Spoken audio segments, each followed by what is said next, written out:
Muy bien, vamos a abrir la palabra del Señor. Si usted tiene una Biblia a la mano, un ejemplar de las Escrituras, o ahí en su dispositivo, puede abrirlo en este momento y acompañarnos en el Evangelio de Mateo capítulo 6, versículo 33. Mateo capítulo 6, versículo 33. Y también vamos a leer el versículo 34 para la gloria de Dios. Así de que, y si no tiene pues una Biblia en la mano, con mucho gusto yo lo voy a leer para ustedes. Y dice el Señor en su palabra, Mateo 6:33. Mas buscad primeramente el reino de Dios y su justicia, y todas estas cosas os serán añadidas. Así que no os afanéis por el día de mañana, porque el día de mañana traerá su afán. Basta a cada día su propio mal. El tema de la meditación para esta hora lleva por título Busquemos con prioridad el reino de Dios. Busquemos con prioridad el reino de Dios. Jesús no vino a ofrecer riquezas a este mundo. No vino a ofrecernos tesoros. No vino a ofrecernos tierras, propiedades, petróleo, minerales, profundidades de lo que pudiese encontrarse en lo que nosotros ni siquiera tenemos idea en este planeta. Las primeras palabras de Jesús en su ministerio público fueron: arrepentidos porque el reino de los cielos se ha acercado. En otras palabras, lo que Jesús les decía era: cambien la trayectoria de sus vidas y háganse al camino que los conduce al terreno espiritual y por ende a la vida eterna. Dios conoce, mis amados hermanos, cada una de nuestras dificultades. Fíjese bien, los judíos era un pueblo que tenía fe, a pesar de las circunstancias, de las situaciones adversas, de todas esas cuestiones que se les venían encima a través de la historia. Ellos siempre creían en Dios. Ellos no dejaban de creer en Dios. Ellos tenían esa fe puesta en Dios. Pero cuando Jesús vino a ese pueblo, se vino y se dio cuenta que era un pueblo que había hecho a un lado todo lo espiritual. Se había hecho a un lado de todo aquella trayectoria que tenían encaminada rumbo hacia los lugares celestiales. Su fe puesta en Dios. Sin embargo, Jesús viene y se encuentra con un pueblo que había descuidado todo lo que era espiritual y lo habían reemplazado por una vida llena de afanes y preocupaciones. Una vida donde era más estresante que refrescante. Un estrés por pensar siempre qué les esperaba el día de mañana o qué les deparaba en el futuro. Y Jesús sabía el padecimiento de ese pueblo. Es que Dios lo conoce todo, mis hermanos. Dios lo sabe.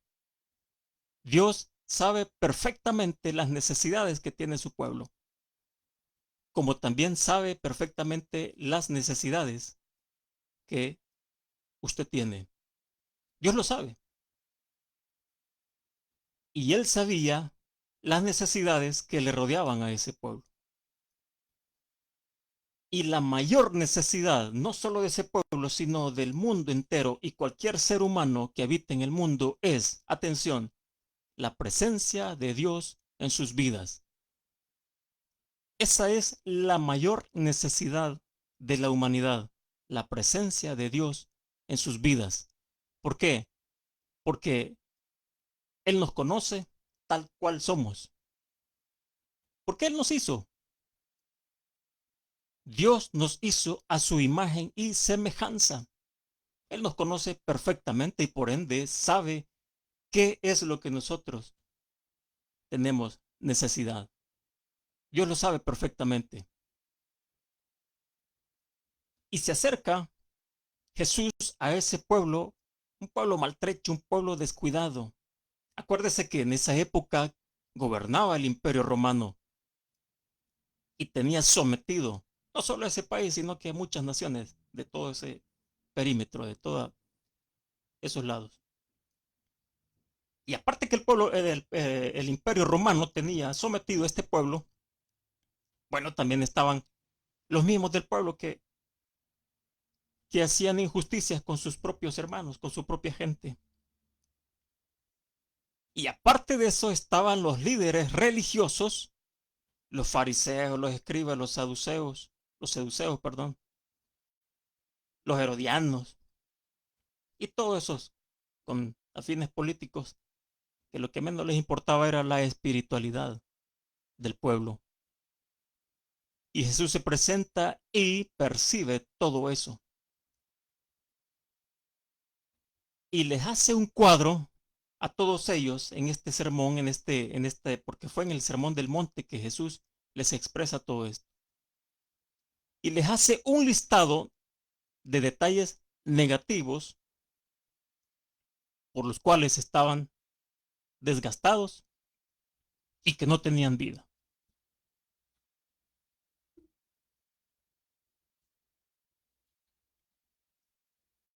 Y les describe todos esos problemas. Y les dice, ustedes se preocupan todos los días por lo mismo. Parece ser que es un estilo de vida. Ustedes eso de las preocupaciones lo han hecho un estilo de vida.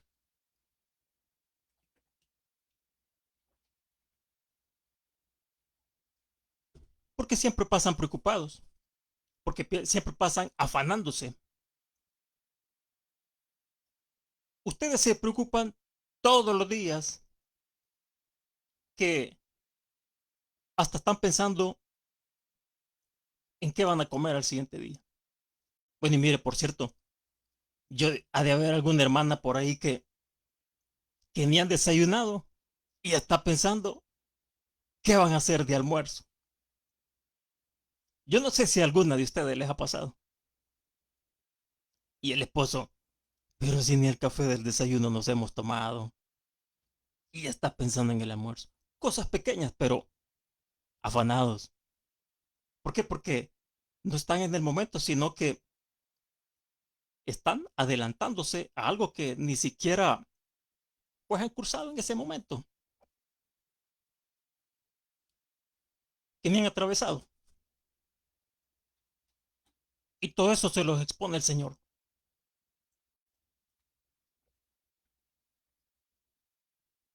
Y les dice, ustedes se preocupan qué ropa se van a poner. Ustedes piensan en el vestido que se van a poner. Y les expone que no saben que el vivir es más importante que el alimento y el cuerpo que el vestido. ¿Por qué? Porque muchas veces están más preocupados en la prenda que el mismo cuerpo. Son partes de los afanes y el Señor se los detalla. Si usted lee del versículo 25 hasta donde estamos ahorita, Jesús se los detalla todo eso. Se preocupan más. Pero el Señor es maravilloso porque no los deja abandonados, no los deja perdidos. Y los invita a contemplar con ejemplos sencillos, ejemplos prácticos que se encuentran en la naturaleza. Y lo primero que les dice, miren las aves, no siembran, no cosechan, no recogen y no guardan alimentos en los graneros. Y Dios se encarga de alimentarlas. Y les pregunta, ¿acaso no valen ustedes mucho más que las aves?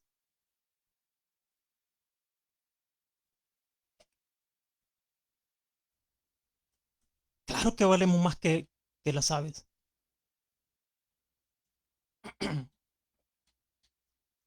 Revisen los lirios del campo, cómo crecen, no trabajan ni tejen.